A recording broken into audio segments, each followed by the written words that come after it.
Moving forward to Texas, the Longhorns here.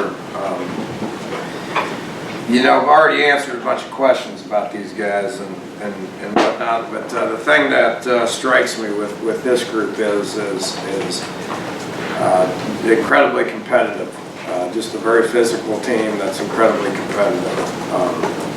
You look at their 5-4 win-loss record. You can go across the country and find a bunch of really good 5-4 teams. It's just the facts. So you look at them, incredibly competitive. They're looking at a 7-point loss, a 2-touchdown loss to Oklahoma State, which is no different than us at Oklahoma State. 3-point win or loss against Kansas State, pretty similar to us. A 5-point loss against Oklahoma. We haven't played them. It's competitive. It's incredibly competitive. So the ball bounces a little bit different. You're sitting here looking at a 8-1 football team, and that's how we got to approach it. So they're a good outfit. They do a lot of great things. Charlie's. We know he took over the defense week 3 or whatever, but don't kid yourself. Charlie's been involved with defense since the day he got there. It's his background. He's widely known as one of the better defensive coaches in the country. Always has been, always will be. So his footprint's been on it since the day he got there. Not doing a whole lot of different stuff. So it's the same people doing the same stuff, and they're continuously getting better and better. Play a lot of guys. Play upwards of 28, 30 guys on their defense. So they got a lot of competition at each and every one of the spots. A lot of youth. They're constantly rotating guys in there. They do a lot of different stuff to be able to disguise what they're doing. I think they're very well coached, and their kids are playing very, very hard and are continuously getting better and better and better. So it'd be as big a challenge as we've seen all year with their athleticism, their size, their physicality. Their different looks that they give us. It's going to be nice to be able to have a guy like Tyler and Skyler that have got a lot of experience to the point where they can ID things and hopefully get us into the right play. But it's going to be challenging for us offensively. Defensively, and going against these guys, we know that they've changed up offenses from a year ago, but their scheme may be different, but what they're doing is not a whole lot different. They're going to try to run the football. They're doing it with more up-tempo. Shoot, I think they had 100 plays against Baylor the last couple of weeks. They've had close to 100 plays. They average 80 plays a game. They're very balanced. They're going to run it 70% of the time. When they do throw it, they're trying to get chunks of yardage. Everything goes with their back, as we all know. Nation's leading rusher, Foreman, give it to him 25, 35 times a game. I've been on record saying the days of this kind of doing this with the back is over, which I was wrong. We run the ball as much as they do. We just don't give it to one guy 35 times. I don't know how one guy can handle that, but he obviously can. He's the premier back in the country right now, and leading the nation in rushing, and we dealt with him last year. He had almost 150 yards against us last year, so he's incredibly big, and what shocks you is when he gets out in the open, he's gone. I haven't seen people track him down. So great player that we're going to obviously have our hands full with. They do a great job up front. They're physical up front. Got a couple of really, really, really top-notch offensive linemen. The Williams kid, the left tackle, is a premier tackle in the country. But they got a lot of experience. They'll bring 8, 9 offensive linemen in at one time. So with fullbacks, with tight ends, with that many guys, I mean, it's gonna be challenging. Make matters worse, they got receivers that can flat out go.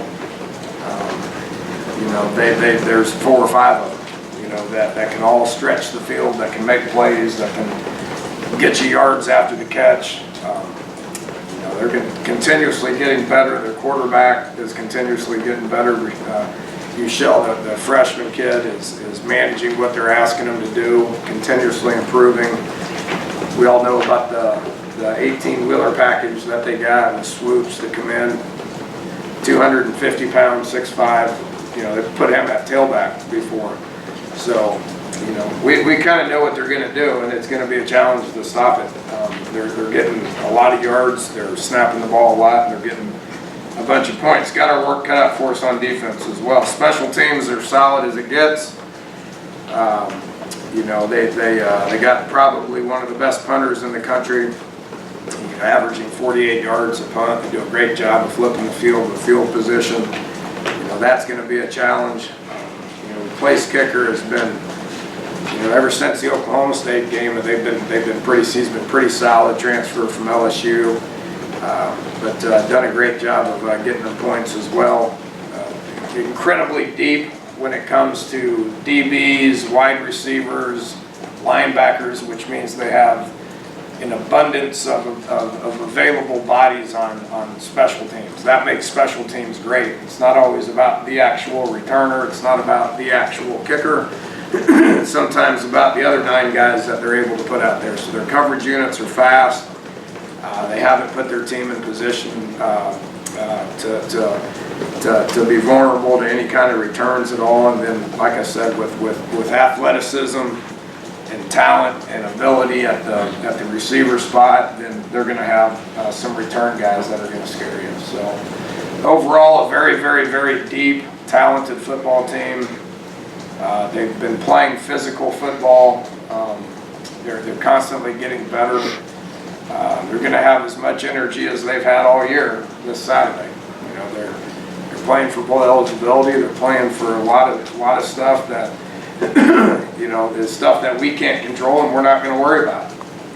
So we're going to worry about us, but this is a quality opponent that we're playing. Obviously, a quality program when it comes to Big 12 championships and national championships, and at a place where they recruit as good as anybody in the country. So it'll be a fun challenge. I know our guys are looking forward to it.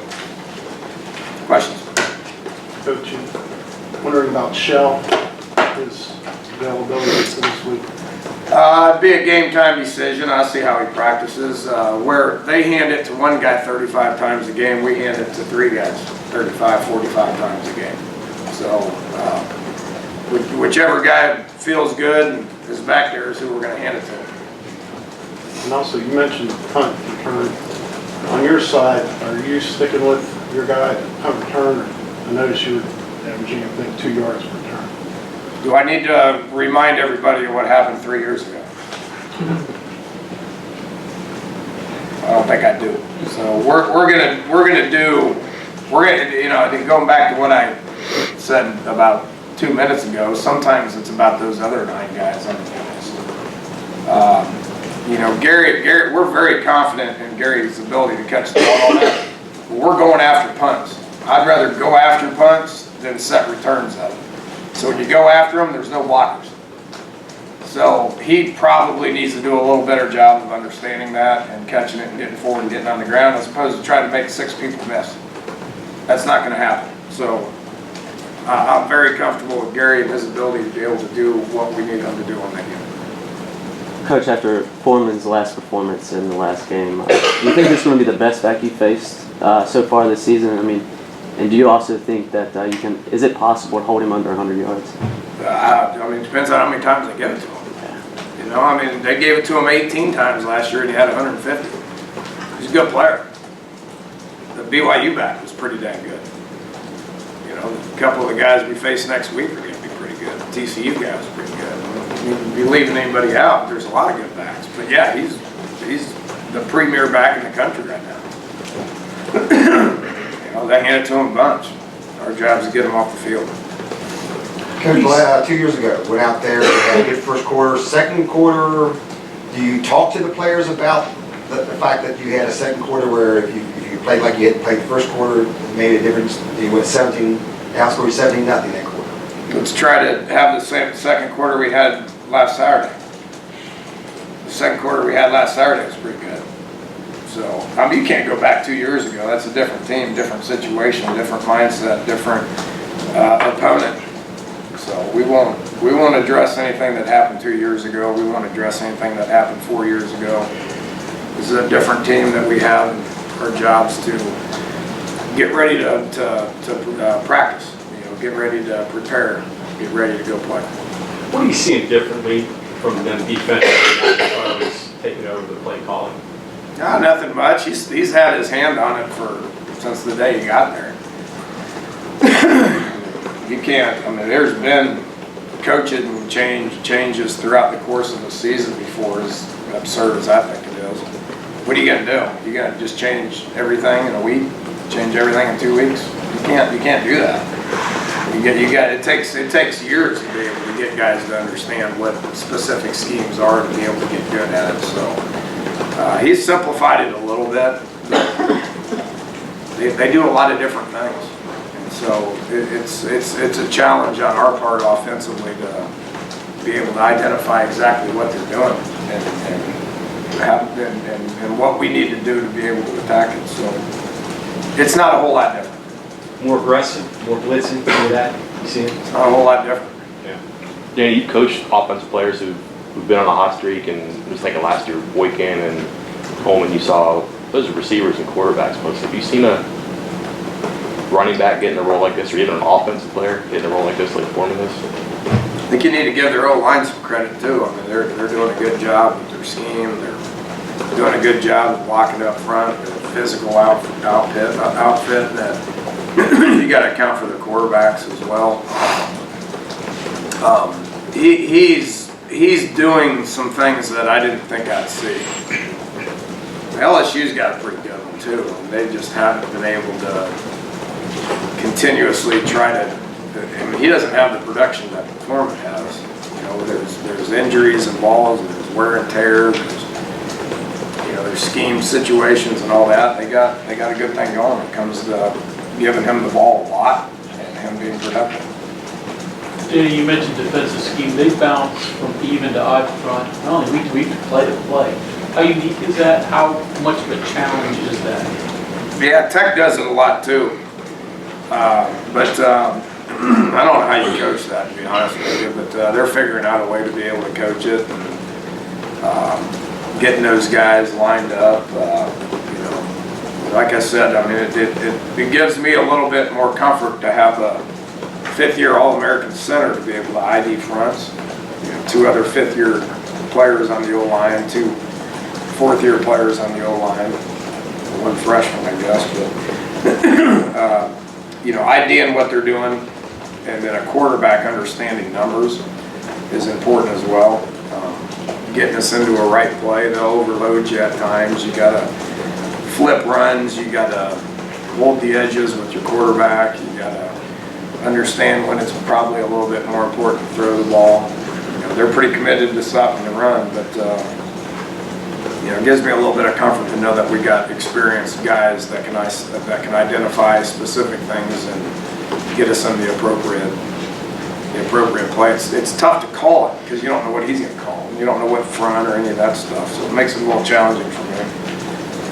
Wouldn't that be fun though? And when you first came here, you had turnover in your assistant coaching staff and your coaching staff, which is natural because you're feeling your way and the likes, and so are they. This past year you had it, but you seem to have arrived on a staff that not only you like, but that seems to work together. Can you talk a little bit about what you went through to get to this point and what makes this staff work? It's a good point, and I think the working relationship that we have within this building is very positive.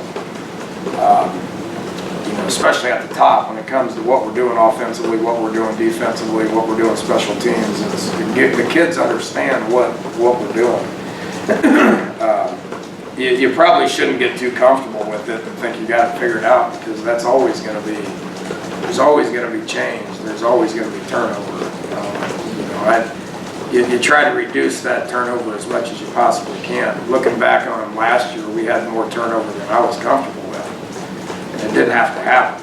But, moving forward, you got to be able to deal with that. You got to be able to hire coaches. It's one of the most important things that I do.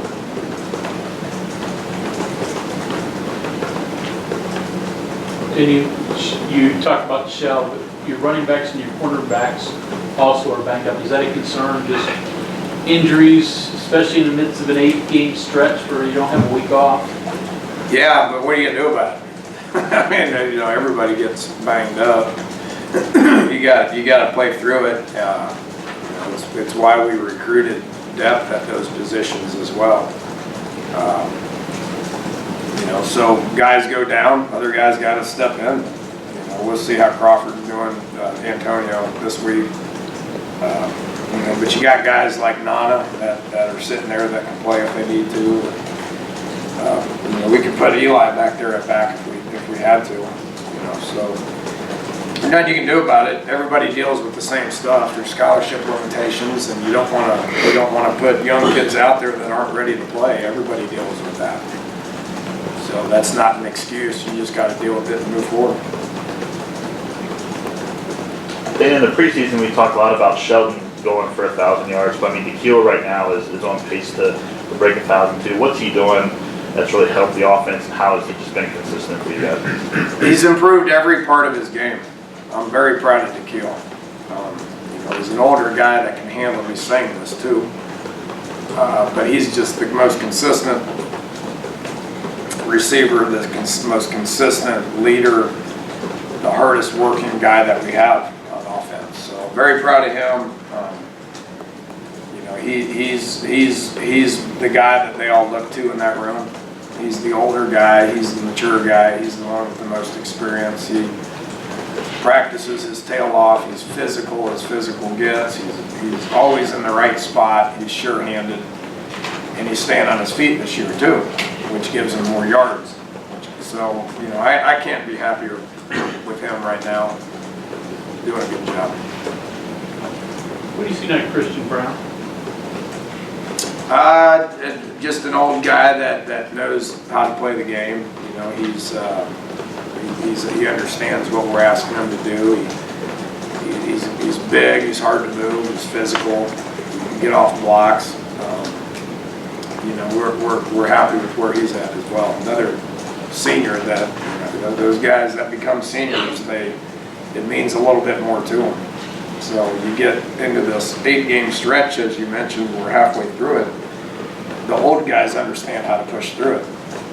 They understand how to take care of their bodies, you know, how to maintain things, how to practice the right way and prepare the right way, which the younger guys take note of, and when it's their turn, then they lead. So, you know, those three senior D linemen, I think, you know, Noble's another prime example of that. Been here for 5 years and understands the long season, understands what you got to do from taking care of yourself to be able to get out there and be able to play. That's how the NFL plays 16 games. You got old, mature guys that understand how to do things the right way. Talking about a couple of senior guys that understand that. Coach Snyder, after the game there, and I was sort of raving about Eli and the job he did blocking, thought he'd him not a player that he would have been his. How hard is it to find kids nowadays who have that passion for blocking, that want to do that kind of work? Yeah, it's not easy. It's you know, those guys, and to be able to hold up like Eli's holding up is impressive as well. But you know, with the way high schools are running offenses nowadays, it makes it a little harder to find those kind of body types. Because people like reading their name in the paper so much, they want to be a guy that's getting more stats and stuff, as opposed to guys like Eli that just does the job. I mean, he was a big part of the game plan last week. We needed him to play a lot of snaps. Played it more than I thought we would, but even with that said, he took 70 snaps on offense. He's typically playing about 20 snaps on special teams as well, just very unselfish and very physical. You know, blocking is not just 100% want to. Want to is a large part of it, but understanding technique is a pretty big part of it as well. He's mastered it. And there's a technique to it that you got to understand through repetition and all that. That's important as well. I know you haven't thought about this or can't look ahead at the present time, but the next 2 weeks, you're gonna play maybe the two best offensive players in the league in Foreman and Will Westbrook. Totally different type players. What does it say about the league, about college football as an attraction, about what your fans are getting out of these next 2 weeks that they're gonna? It's as good as it gets. I mean, you're talking about two premier programs with national championships and great recruiting bases, great coaches, great support, great fan bases, all the rest of it. I mean, it's as good as it gets, is it not? You know, and then, you know, when you're at places like that, you're gonna have premier players as well. I could name 2 or 3 others that should be on that list right there too, that are at these two places, but you know, you're right, we're focused on Texas, and, you know, but I never want to sell the Big 12 short, that's for sure. I mean, it's a great league, it's a fun league. You know, each week you better line up and be ready to play your best. You know, each venue that we go to is like here. I mean, you get to come play a Big 12 football game, coach in a Big 12 football team, watch a Big 12 football game out here on Mountaineer Field. It's special. It's great. You know, that exists at some of these other schools as well. So it's a great conference to be able to be a part of. I think it fits West Virginia very well. I think West Virginia brings something to the table that makes the conference better as well.